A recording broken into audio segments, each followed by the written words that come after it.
കേരളത്തിൽ വീണ്ടും ചർച്ചകളിൽ നിറയുകയാണ് ഇല്യൂമിനാറ്റി എന്ന വാക്ക്. ആവേശം സിനിമയിലെ പാട്ട് ഇറങ്ങിയപ്പോഴും ലൂസിഫർ സിനിമ ഇറങ്ങിയപ്പോഴും അക്കാര്യം ചർച്ചയായിരുന്നു. എന്താണ് ഇല്യൂമിനാറ്റി, ആരാണ് ഇല്യൂമിനാറ്റികൾ എന്നിങ്ങനെ ഒരുപാട് ചോദ്യങ്ങളാണ് ഉയരുന്നത്. ഇല്യൂമിനാറ്റിയെ കുറിച്ച് പല കഥകളും ലോകത്ത് പ്രചരിക്കുന്നുണ്ട്. പലരും പല തരത്തിലാണ് ഇല്യൂമിനാറ്റിക്ക് നൽകിയിരിക്കുന്ന അർത്ഥതലങ്ങൾ. ലോകത്തിൽ തന്നെ ഏറ്റവും രഹസ്യ സ്വഭാവമുള്ള സംഘടനയാണ് ഇല്യൂമിനാറ്റി എന്നും അതിൽ ഉൾപ്പെട്ടവരെ ഇല്യൂമിനാറ്റികൾ എന്ന് പറയും എന്നാണ് മുഖ്യമായ ഒരു വാദം.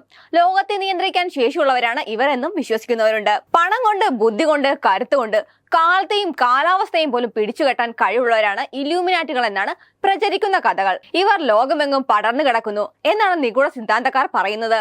നാട്ടിൽ നിലനിൽക്കുന്ന അന്ധവിശ്വാസങ്ങൾക്കും മതമേധാവിത്വങ്ങൾക്കും എതിരെ പോരാടുക എന്നതാണ് ഈ സംഘടനയുടെ ലക്ഷ്യമെന്ന് പറയുന്നു. ഐ ഓഫ് പ്രോവിഡൻസ്, ത്രികോണത്തിനകത്തെ കണ്ണുകൾ ഇലൂമിനാറ്റിയോട് ചേർത്ത് വെച്ച് പറയുന്നവരുമുണ്ട്. ലോകത്തെ എല്ലാം കാണുകയും നിയന്ത്രിക്കുകയും ചെയ്യുന്നു എന്നതാണ് ഇതിലൂടെ ഇവർ അർത്ഥമാക്കുന്നത്.